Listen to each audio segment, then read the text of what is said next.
Quan parlem de pantalles en l'educació, hi ha un primer tema molt general, que és la desconeixença que hi ha de tot el que amaga l'ús de les pantalles en la vida de l'ésser humà, en general, no només els infants o els joves. I és una desconeixença que, en part, és perquè el gran lobby tecnològic no li interessa que es conegui el que es busca, no?, a darrere de tot això.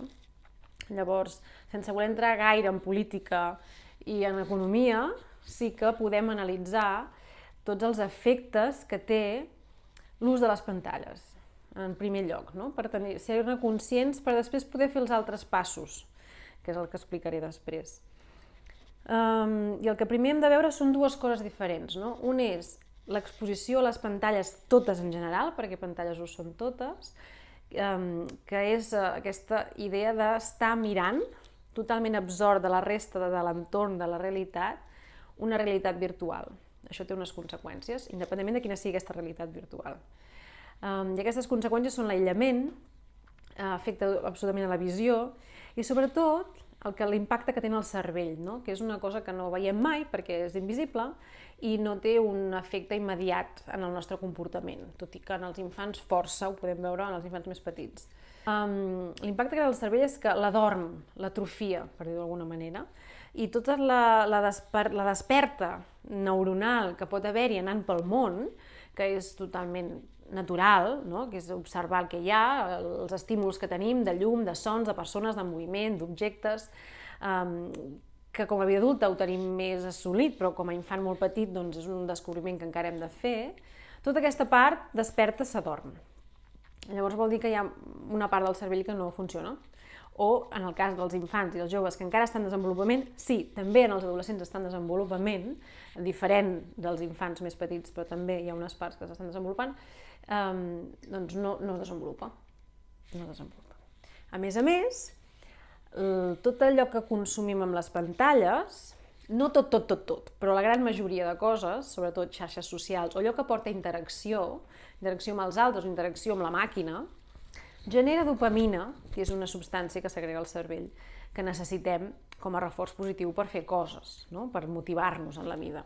Llavors, quan això està generat per un efecte natural o de la vida mateixa, de l'entorn real, autèntic, doncs és positiu, és una substància que necessitem.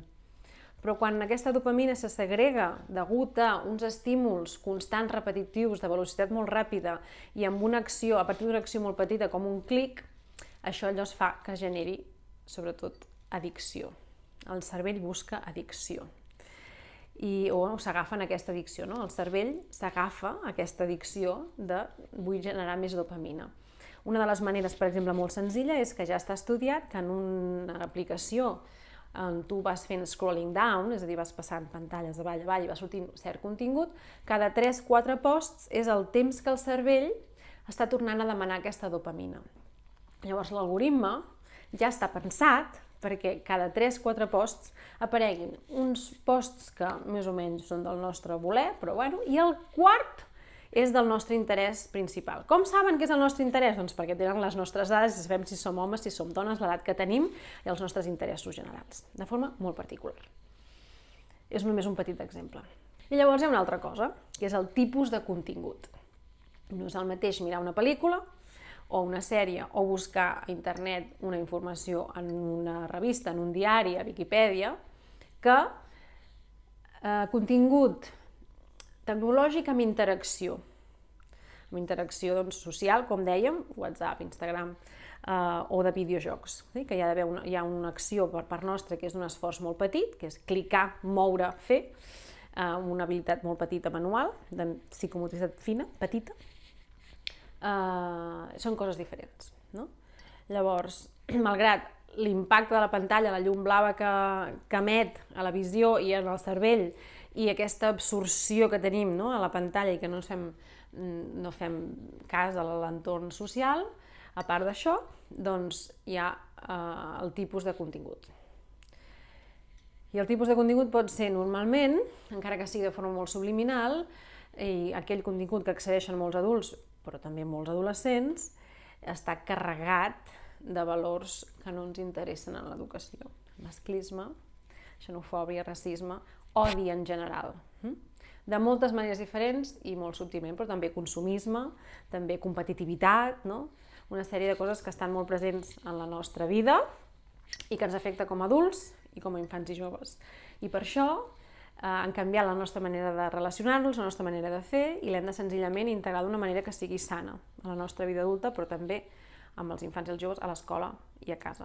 I per això em trobo tants mestres que em diuen que els infants ara parlen pitjor, els infants atenen molt menys, tenen molta menys atenció, per exemple, petites coses que diuen. I això, malgrat que sigui multifactorial i que hem passat per una pandèmia que encara té els seus efectes, malgrat anem tots més estressats, malgrat hi hagi molts més estímuls, o sigui, hi ha molts factors al darrere de tot aquest canvi de comportament, l'ús de les pantalles és un dels factors principals de tots aquests motius. Llavors, en segon lloc, com que és una cosa que ens afecta a tots i totes, jo primer em recomanaria que com a adults i adultes ens ho reviséssim en la nostra vida. I no és fàcil, perquè fer-ho de cara en fora cap als altres sempre és més fàcil, però tots els canvis que volem portar primer hem de passar per nosaltres. Per això primer som conscients i busquem informació, i després hem de fer canvi d'hàbits. No és fàcil, us aviso, perquè a la feina necessitem els dispositius, perquè per relacionar-nos, tal com ho tenim muntat ara, necessitem els dispositius, i per l'oci, ara també necessitem els dispositius. Aquest necessitar es pot convertir en un ho substitueixo. Intento substituir el meu oci i que no sigui només a través d'una pantalla. Intento substituir la relació amb els altres o la comunicació amb els altres i que no sigui sempre a través d'una pantalla. És difícil perquè què implica? Implica temps, esforç i presència. I són tres coses que van molt escasses avui en dia. Perquè és molt fàcil enviar un WhatsApp per preguntar a algú si pot quedar i requereix més esforç, més presència, més temps, trucar-lo, no? O inclús passar fins a casa seva i trucar al timbre a veure si és o no hi és, que és el que faríem abans, no? Però de debò que quan es va incorporant mica a mica aquest canvi d'hàbits en una mateixa, doncs se'n va donant del canvi de salut també que això proporciona i com de malament que vivíem abans, no? En el meu oci, en lloc d'ara posar-me a mirar Instagram, doncs potser agafo el llibre que hauria agafat anys enrere. Són petits canvis que podem fer en una mateixa. I per últim, és en la rutina familiar o en el tarannà de l'escola. És veritat que és molt difícil perquè, per exemple, les mateixes escoles, des del govern fins a les empreses tecnològiques, ens han ofert una manera d'ensenyar i d'aprendre en què estigui mirant una pantalla o buscant informació a una pantalla i el gran món de l'accés a internet, òbviament. Però hem de saber que per aprendre, no només els infants petits, però també els adults o els joves, no és només un tema de gestió d'informació. No és només aprendre a fer anar les pantalles. És una part molt petita de tot l'aprenentatge del procés escolar. Això ho podíem debatre molt, i ara aquí no ho faré. Però saber que quan substitueixo aquesta manera d'ensenyar i d'aprendre sense les pantalles és molt més efectiu. Hi ha més connexió neuronal, hi ha més comunicació entre els altres, etc., que són una sèrie d'elements que necessito per aprendre i que també necessito per ensenyar. De l'escola en podríem parlar molt. És una mica més senzill perquè tenim més recursos. A casa és més difícil perquè l'entorn social ens porta a que tothom, també infants i joves, tinguin mòbil, inclús mòbil propi. Estem intentant muntar campanyes municipals de no hi ha mòbil fins als 15 anys o municipi lliure de mòbils. Estem provant tot això i calen recursos perquè quan ho treus has de donar alguna cosa a canvi, has de poder oferir aquesta relació, has de poder oferir una xarxa de comunicació ciutadana i realment repensar molt aquests models de relacionar-nos i d'activitat d'oci també. Per tant, a casa, com a pares i mares, també hem de canviar els hàbits. Com que ho hem fet primer amb nosaltres mateixes, doncs ens serà una mica més fàcil poder entendre el comportament.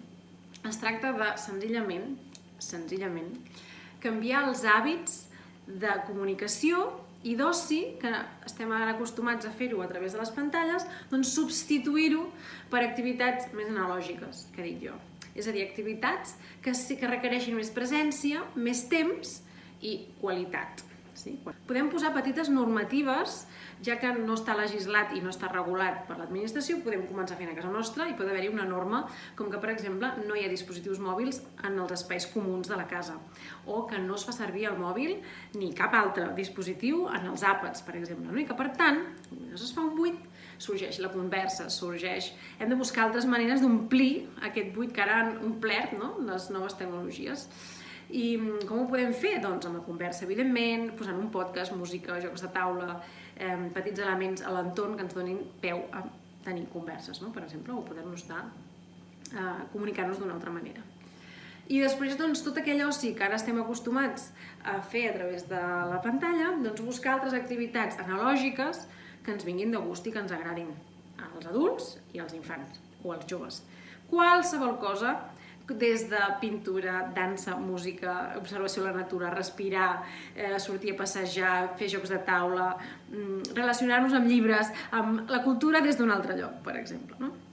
Hi ha 1000 idees i 1000 opcions i només cal ser una mica creatiu o tornar una mica en el passat com jugàvem abans o què fèiem abans com a hobby. I com a punt molt breu, és difícil de dir l'edat en què cal començar a permetre o no permetre, regular o no regular. Com més tard millor i com més simple millor.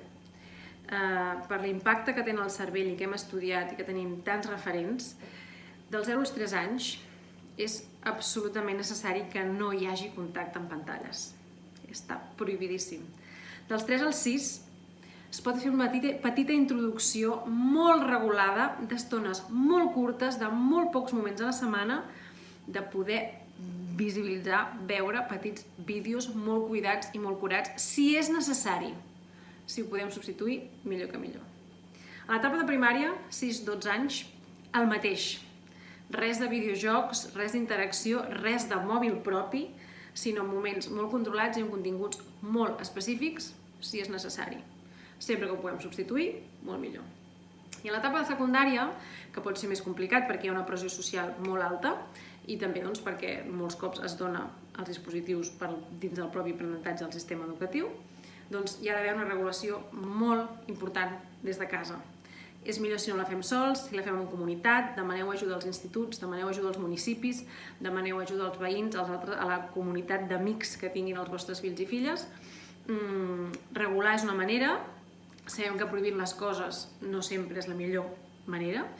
Donant molta informació als vostres fills i filles de tot això que hem explicat, han de ser-ne conscients, han de ser conscients de la seva dopamina, és a dir, de què és allò que els enganxa, i sempre molta presència i comunicació en el tipus de continguts que es troben. No només en l'ús de les pantalles i la gestió del temps, que hi haurà fins a cert punt que ho podrem regular com a adults, però sobretot donar-los moltes eines perquè siguin molt crítics en allò que veuen, allò que comparteixen i com s'hi relacionen. El món va en contra de tot aquest ideal, per això hem de tenir molta força en entendre per què ho hem de fer així i molta força en l'analògic, en allò que necessita l'ésser humà, en allò que està format l'ésser humà, com he explicat. I us puc acompanyar de diferents maneres, podem estar en contacte i m'agradaria molt poder transformar aquesta manera que tenim de viure i poder-la fer més realment vivencial i autèntica i de benestar per un mateix, una mateixa i amb els altres. Us deixo un seguit d'informacions per si us ve de gust xafardejar una mica més i diferents maneres en què ens podem seguir comunicant i trobant-nos i fer un món millor. Una abraçada molt forta i molts ànims.